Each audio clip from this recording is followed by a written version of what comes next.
Let me tell you denominational people here of Methodist, Presbyterian. When these people here call themselves Pentecost, that don't mean it's an organization. You can't organize Pentecost.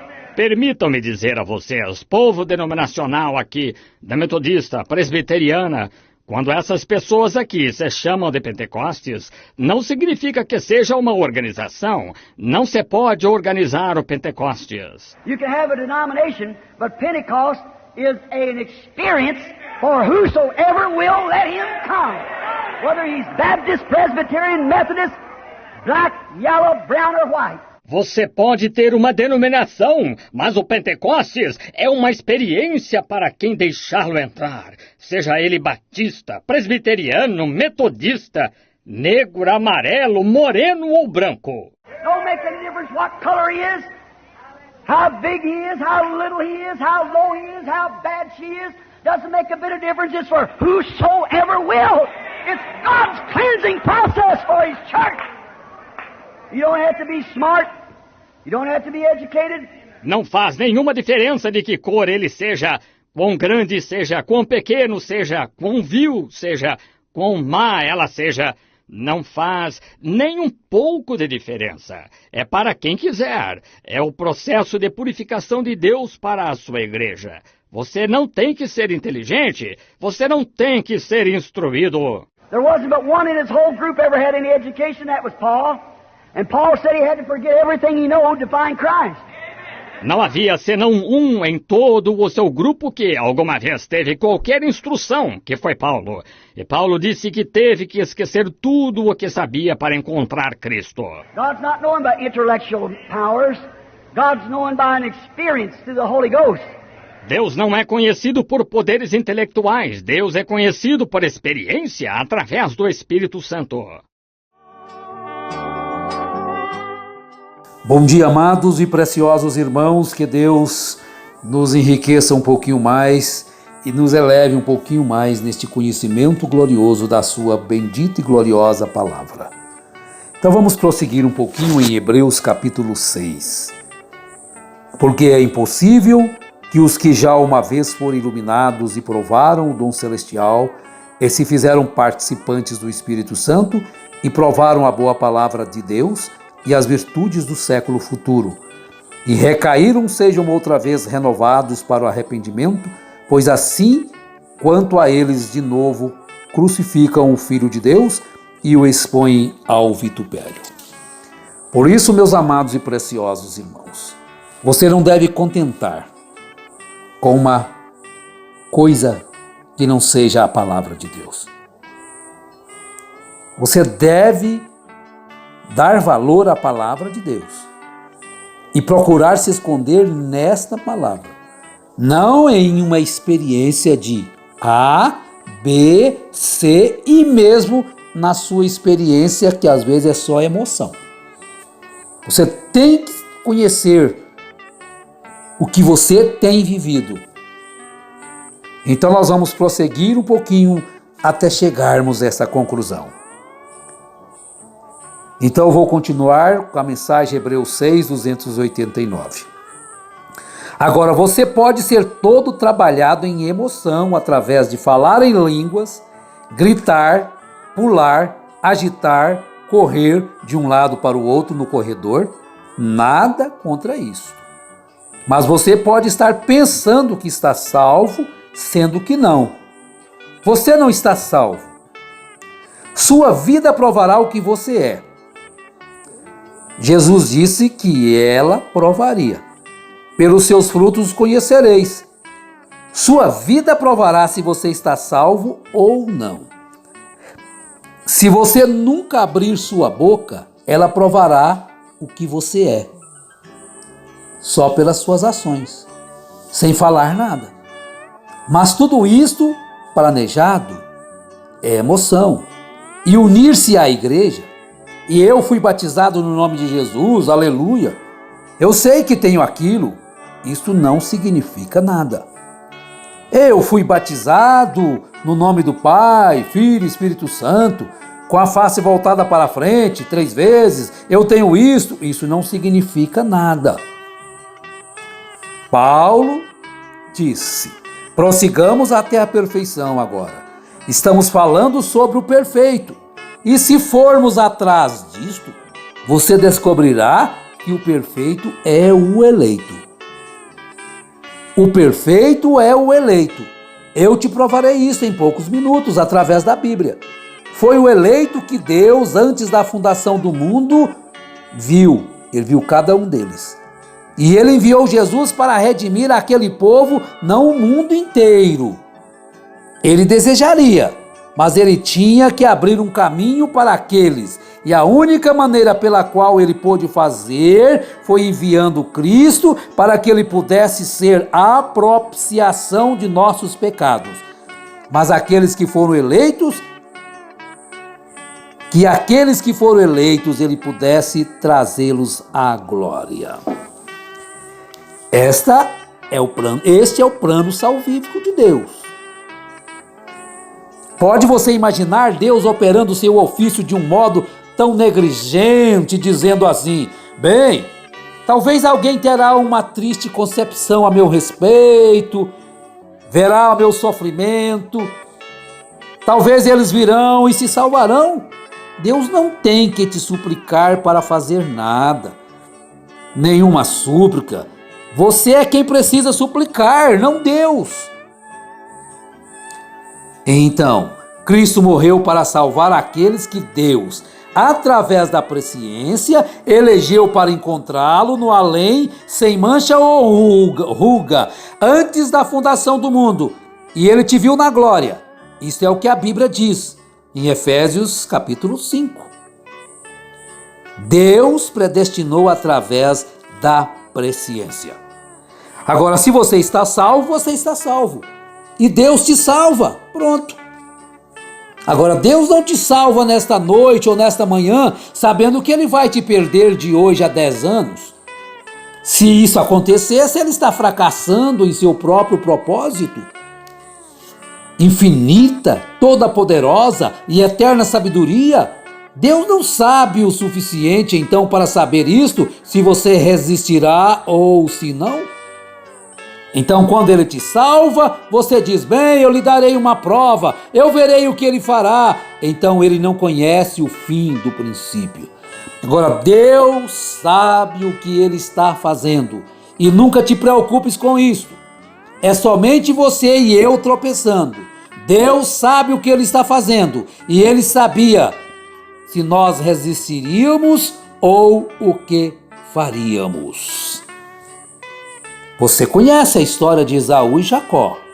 Antes mesmo dos dois nascerem, ele disse: eu amei a Jacó e aborreci Esaú. Agora, você conhece a história de Abraão antes de Esaú e Jacó. Quem era Abraão? Agora, o homem não tem nada a ver com isso. Ele salvou Abraão sem nada. A própria presciência de Deus, ele fez isso de qualquer forma. Agora entra uma outra questão. Você diz: então, se eu me tornar um cristão, você diz: bem, irmão Brana, se eu me tornar um cristão, eu posso fazer tudo o que eu desejar? Absolutamente. Não se assuste. Se eu me tornar um cristão, eu posso fazer tudo o que eu desejar? Perfeitamente, absolutamente. Oh, eu quero ir para essa igreja então. Se você é um cristão, faça o que você desejar. Porque é impossível aqueles que uma vez foram iluminados e foram participantes do dom celestial, é impossível para ele cair. Por isso que é impossível ele cair. Se você é um cristão, faça o que você desejar. E eu garantirei que você não terá nenhum desejo de fazer o que é errado. Pronto. Está resolvida a questão. É mais simples do que você pensava, não é? Então, qual que é a questão principal? Nós já falamos na outra programação. é apressante, é necessário. Agora, depois que você se torna um cristão, quando que você se torna um cristão? É quando você fala em línguas? É quando você se emociona? É quando você grita? É quando você pula? É quando você agita? É quando você corre de um lado para o outro no corredor? Tudo isso é bom. Mas isso pode levar você a pensar que você está salvo, sendo que não. Você pode levar você a pensar que você recebeu o Espírito Santo e ainda não recebeu.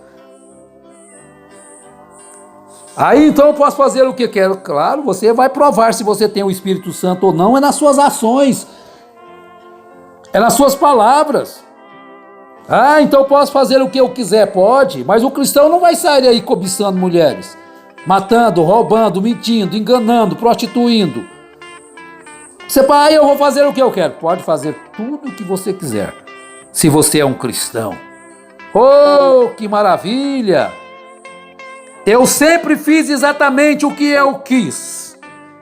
Eu também faço o que eu quero. Se eu sirvo a causa do Senhor porque tenho medo de ir para o inferno, eu não estou servindo corretamente. Ah, eu não vou fazer isso, porque senão eu posso ir para o inferno. Eu não vou fazer isso porque eu posso perder a salvação. Você nunca foi salvo. Viu o segredo de Hebreus capítulo 6? Você nunca foi salvo.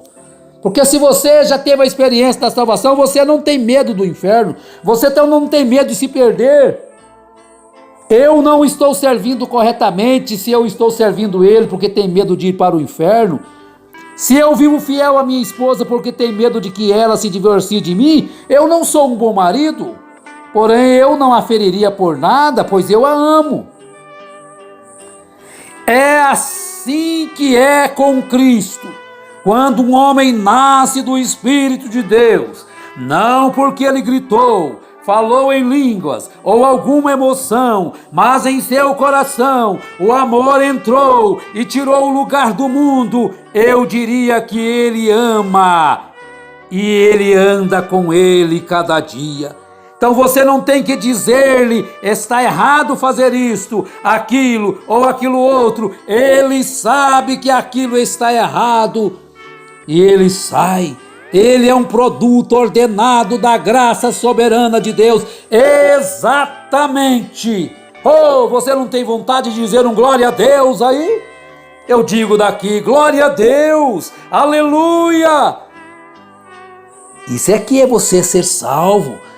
Agora volte lá a Hebreus capítulo 6, olha o verso 4. Porque é impossível para aqueles que foram uma vez iluminados e foram participantes do Espírito Santo. Agora, enquanto você não receber esse Espírito Santo, não se iluda. Você ainda não é um cristão, você pode estar em processo. É a perfeição que você tem que atingir. Nós temos que chegar a receber este Espírito Santo, porque do contrário nós não ressuscitaremos na primeira ressurreição. Porque isso é necessário, é apressante. É necessário. Nós vamos tomar a mensagem, o sinal. Mas vamos concluir aqui Hebreus. Olha, é absolutamente, pois é impossível para aqueles que uma vez foram iluminados. É absolutamente impossível para um homem. Ele diz aqui que tem recebido o Espírito Santo alguma vez cair, porque ele não vai cair. Ele vai suportar o teste, ele vai suportar a provação. Meu Deus, que coisa maravilhosa! Quando Deus te escolheu, te pré-ordenou, te elegeu e te colocou o seu nome no livro da vida do Cordeiro e te salvou desde antes da fundação do mundo, Deus sabe o que Ele está fazendo. Às vezes a gente fica tropeçando daqui para ali nessas coisas, mas agora Deus sabe o que Ele está fazendo. Não te preocupes com isto, é somente você e eu tropeçando. Deus sabe o que Ele está fazendo e Ele sabia se nós resistiríamos ou o que faríamos. Ele sabia que você ia resistir a essa tentação, não iria cair nessa tentação. Ele sabia que você venceria. Ele sabia que José iria ser tentado, mas ele sabia que José não cairia. Ele sabia que Sadraque, Misaque e Abednego iriam ser tentados e não cairia. Ele sabia que aqueles irmãos nas eras negras seriam tentados a negar seu nome. Ele sabia que eles iriam permanecer de pé, não iriam negá-lo, pois é impossível para aqueles que uma vez foram iluminados. Nós às vezes cremos que aquilo foi o homem que foi uma vez iluminado e caiu outra vez, porém a Bíblia não mostra isto desta maneira. Ela mostra isto, é absolutamente impossível para um homem, ele diz aqui, que tem recebido o Espírito Santo alguma vez cair. Agora leia isto e descubra se aquilo não está certo. Observe aqui, tome o texto, todos os textos e o conteúdo. Aleluia! Agora ele está começando a falar sobre o que é isto. Prossigamos a perfeição. Agora ele disse, não carnal, lançando o fundamento aqui de doutrinas e batismos e reformas e assim por diante. Não vamos fazer isto, prossigamos a perfeição. O assunto é perfeição, e a perfeição vem através de Cristo. E como entramos em Cristo, se unindo a uma igreja, através de um Espírito, somos todos batizados em um corpo. Não por falar em línguas, estreitar em mão e um batismo nas águas, mas através de um Espírito somos todos batizados em um corpo. Você compreendeu isto? Esta é a perfeição, e quando você entra naquilo, você está em Cristo, e o mundo está morto para você, e você anda com o Cordeiro cada dia, e os seus passos são ordenados por Deus. O que fazer? As privações e provas que passamos. Você diz, você tem provas? Sim, Senhor. Que maravilha! Então é impossível o salvo se perder, porque ele vence a provação, ele vence a tentação. Agora, não vá se iludir com emoção apenas. Não vá para a igreja por medo do inferno, vá para ser cheio do Espírito Santo, e você então estará andando com Cristo todos os dias, todos os momentos da sua vida, e você cada dia estará vencendo. A graça fez isto por você e fez por mim, e obras é o que eu faço para Deus. Que maravilha! Que Deus continue nos abençoando, em nome do Senhor Jesus Cristo. Amém, Senhor, amém. Cante louvores a Ele, regozije-se, porque você que foi salvo jamais poderá se perder. Que maravilha! Então o que nós temos que fazer? É amar este Deus glorioso que nos salvou e viver por Ele, dedicar nosso tempo a Ele, nossa vida, e não nos envolvermos em coisas deste mundo. Em nome de Jesus Cristo, Deus te fortaleça. Amém.